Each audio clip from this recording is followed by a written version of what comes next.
Hey guys, alright, so I wanted to do a quick video just kind of like piggybacking off of my last video where I was talking about emotional eating and how I realized that I was emotional eating because when I was at work, I had to put on a happy face even though I was feeling really bad because I was at my highest weight. I didn't feel like myself, pushed all those feelings down, and then when I got home or when I got off of work, the first thing I had to do was go get some food and just like sit down and eat, and that was sort of my release. That was like kind of taking the mask off and just like you know, being able to finally breathe.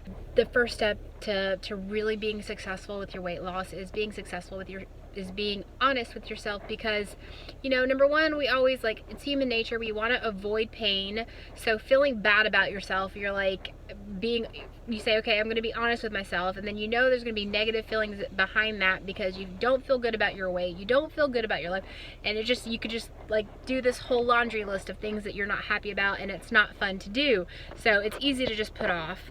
But once you make that first step and you just say, okay, like, you know, do it from a place of not judgment, not judging yourself. Do it from a place of just like, okay, I've got to do what I've got to do, and number one, number two, these are the things that I want to change in my life. Not judging myself, it's just these are the things I choose to change.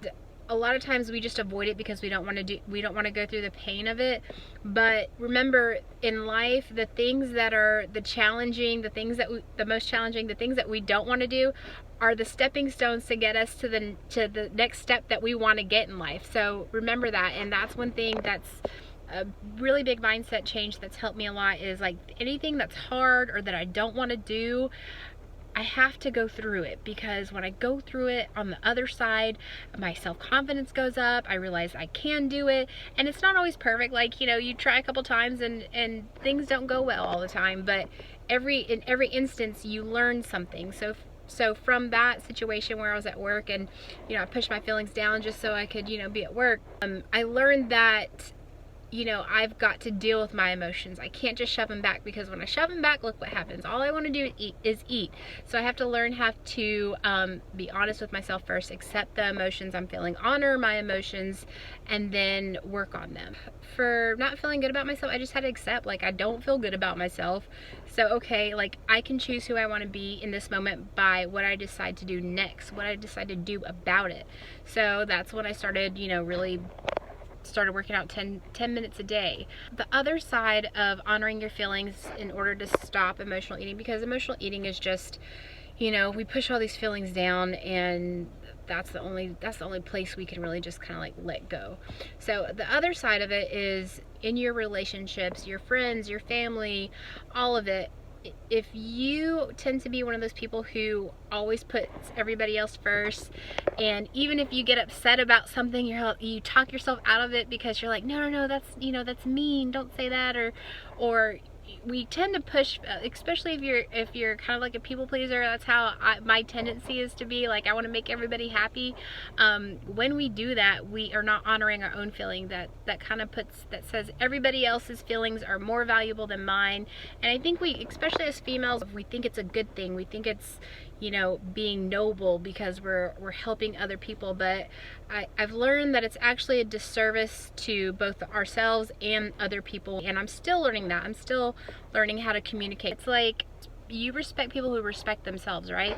So it's about like respecting yourself first. Okay, like if I'm crazy busy and somebody's like, hey, can you go do this for me, thanks, I've learned, you know, I used to be like, okay, I'll just make it happen. But I've learned now there's ways to communicate, you know, I'd love to do that for you, but I've got this, and this going on.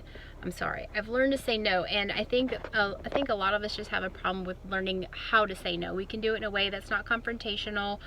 We can do it in a way that, you know, is just communicating what we need without being mean about it. And it takes time. Like, the first couple times you do it, it's probably not gonna, you know, go as smoothly as you want it to be, but that's part of the process. You learn, okay, well, how do I want to do it next time? How do I want to say it next time? But really learning how to communicate your needs. You putting your needs first is actually helping somebody else out, because, you know, I think those are the relationships that we value most in life. The ones who are real, the ones who are honest with you. You know, you respect their opinions, you respect their decisions out of love, because, you know, they're being honest with you, and so you're really doing a service by giving somebody that gift and letting them see who you really are. So I hope this video makes sense. I feel like I'm kind of rambling, but you know, that's one of the things I've learned and I feel like it's so important. So anyways, I hope this video helps you guys. I'll see you next time. Thank you for listening.